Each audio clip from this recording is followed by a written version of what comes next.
and Manton is passed over to Mike. Okay, so Good old engineer at so can you bring that around, please? And could I call the meeting back to order, please? And can you tell us in simple terms, where you think we're at as far as certainly some of the capital allocations go, considering we have a recommendation on the table? Right, so just to recap on where we're coming from, in the LTP and some time ago we established the Community Facilities Fund, I think it was in 2012 or maybe even 9. That was a borrowing facility for 7.5 million, of which there was two lots of 2.5, one for Hastings, one for Napier, MPGs, Bullock Park and Skamata for those, and 0.5 for Wairoa and Central Phase. That total was 6 million. And then there was 1.5 for open spaces, and a large part of that went on the local share for the water ride and the landscape ride, those type of ways. So that is now fully committed, except that in the LTP there was about 500,000 left. And Steve Kay, if you remember, put to you a long-term plan for development of the open spaces, needing, I can't remember how much, it was about 1.2.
So could you give us an indication? Oh, sorry. The question is, we haven't already approved that we do not sell the leasehold land because of its 6.7% return.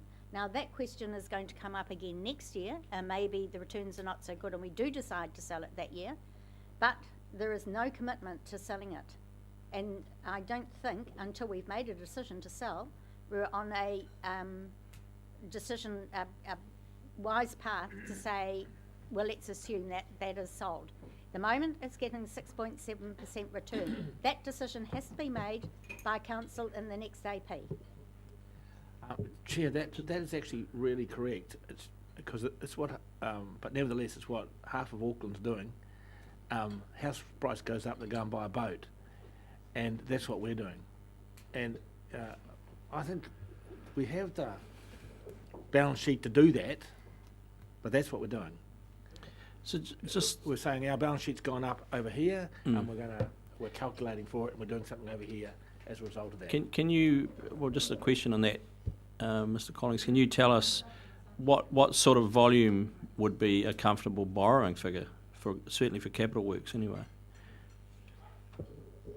And that's the $1 million question, isn't it? $1 million question. I think, Mike, you were saying the 7.5 was at the time like $1 million funding. It was, yeah, I'm pretty sure there was $1 million seen there and saying, well, that is a borrowing facility equivalent to 7.5 million. Could I ask one quick question, Mr. Chairman, and what about the $200,000 for the energy's future?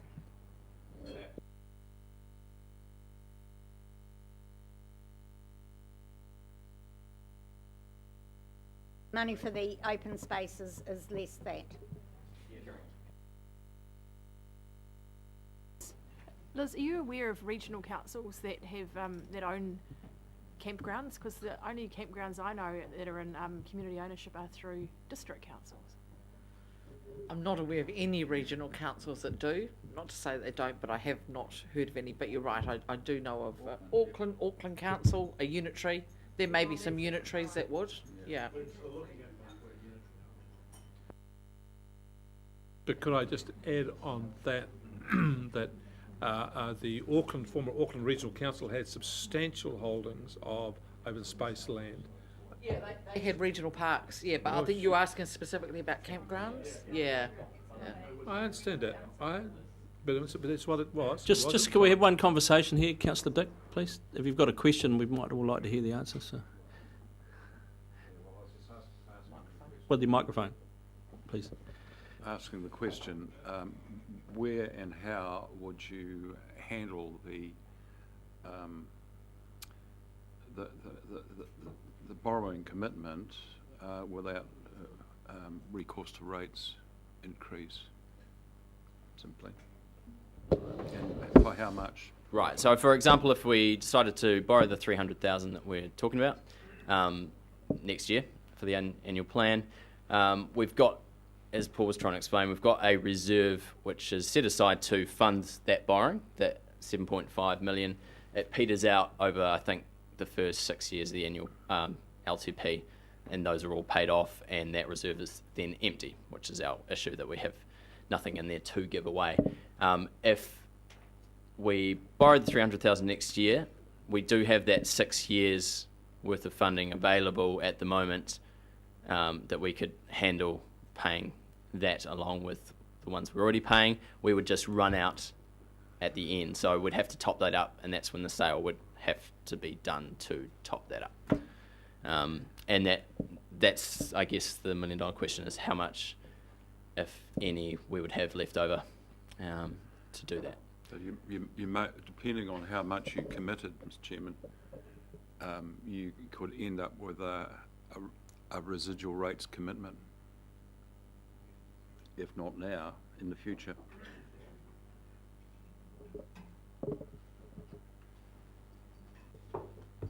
Okay, well, let's test this. We've got a resolution on the table. We've moved and seconded. Everyone's spoken to it. We understand now we can do it without the impact of... Staff recommendations are suggesting deferring some of the payment for Tamata Park to actually allow this. So can that be explained, especially since Tamata Park resisted it?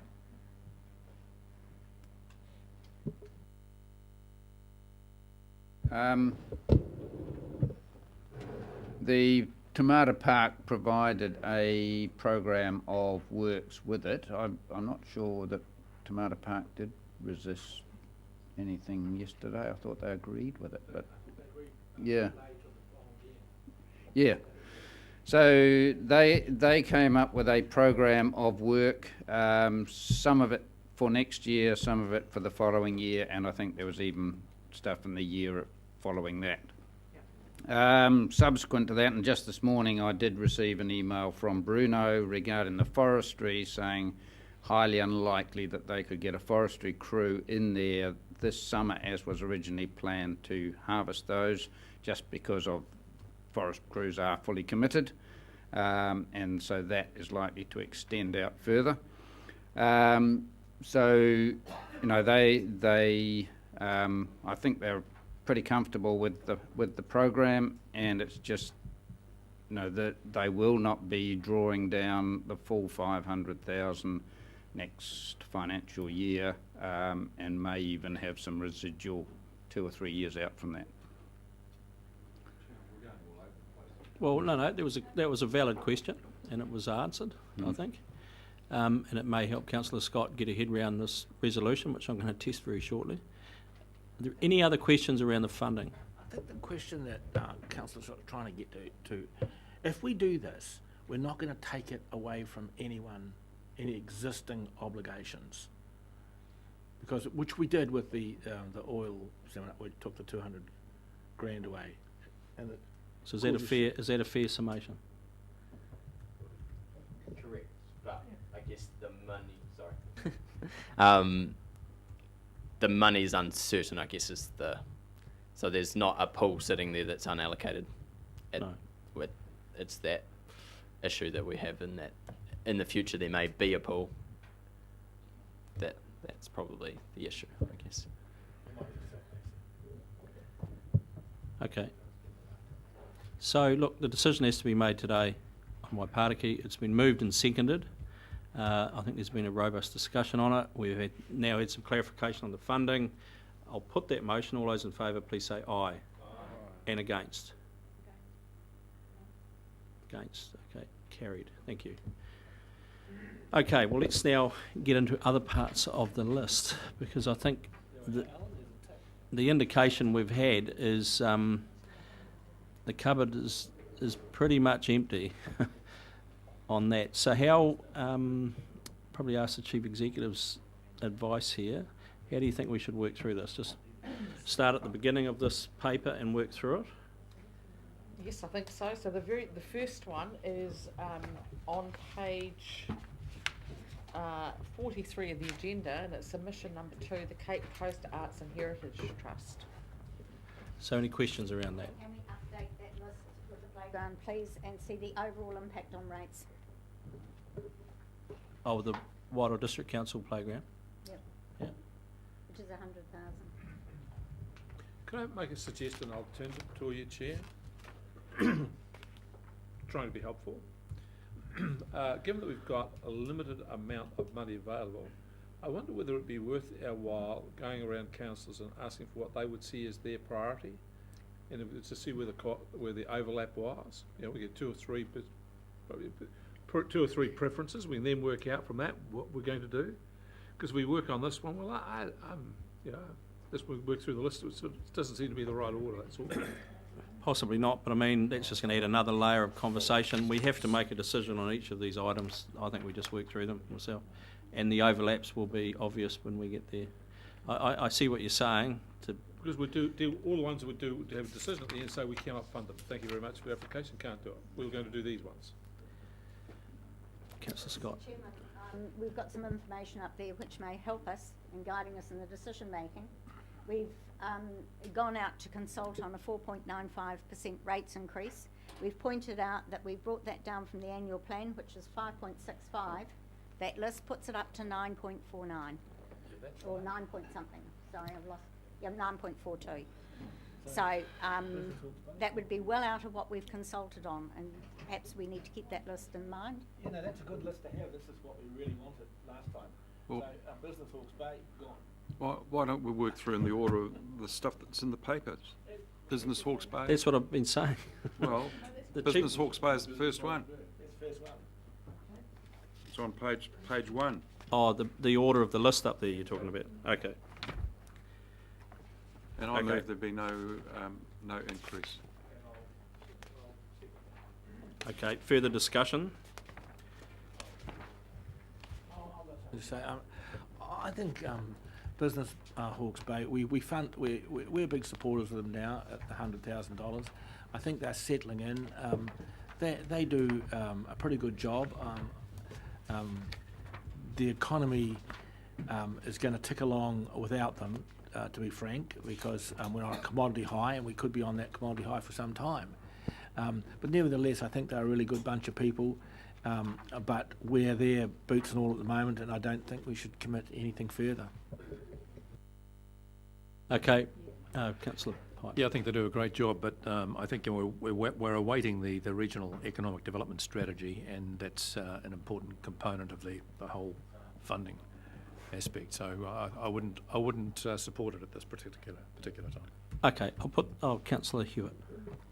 Just in support of what Councillor Dick said earlier, I too would like to see the RED strategy come through. Another thing in the Business Hawke's Bay written submission that concerned me is that they're increasingly resistant to visiting with their primary shareholder, primary investor, funder, and I think that's the wrong way around. We see Annie and Tourism Hawke's Bay rock up quarterly, and they build and develop a great relationship. It works both ways, and I'd like to see more of Business Hawke's Bay, and not just for 10 minutes, because I acknowledge that some really busy people turned up here just for 10 minutes. So I'd be putting it back that I'd rather that they came, you know, and had a little bit more time to engage with us. And maybe it's not everybody on their board, but I do respect and acknowledge the time that the board has been putting into visiting us a couple of times in the last 12 months. Thank you. Councillor Bevan. Yeah, I'm inclined to agree with Councillor Hewitt on this. It is a I think a powerful and capable board, and I've always felt that there's been an imbalance between the amount that we invest in their activities versus the amount we invest in tourism. And I would certainly encourage them to come back and see us once the REDS strategy is released, so that we can have a better informed conversation with them. Thank you. I'll put that motion. All those in favour, please say aye. Contrary, no. Carried. So the next one on that list is on page...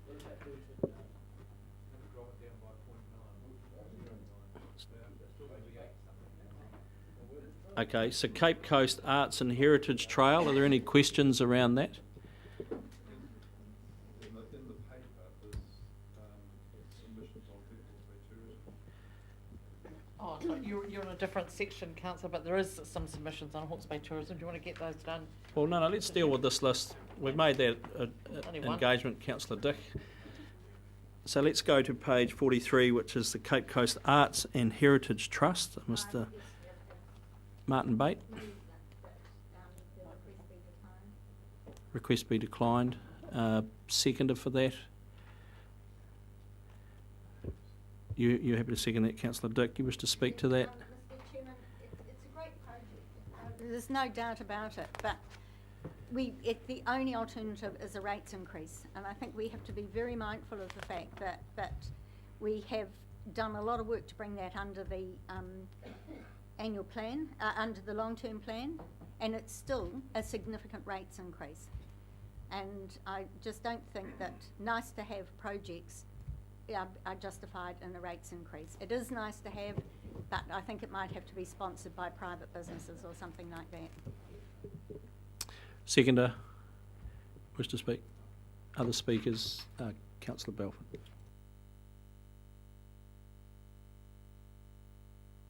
At some point, we ought to have a conversation in one of those many visits we get from Hawke's Bay Tourism as to who they partner or don't partner with and why. Because some of these requests that are coming our way do strike me as situations where people ought to be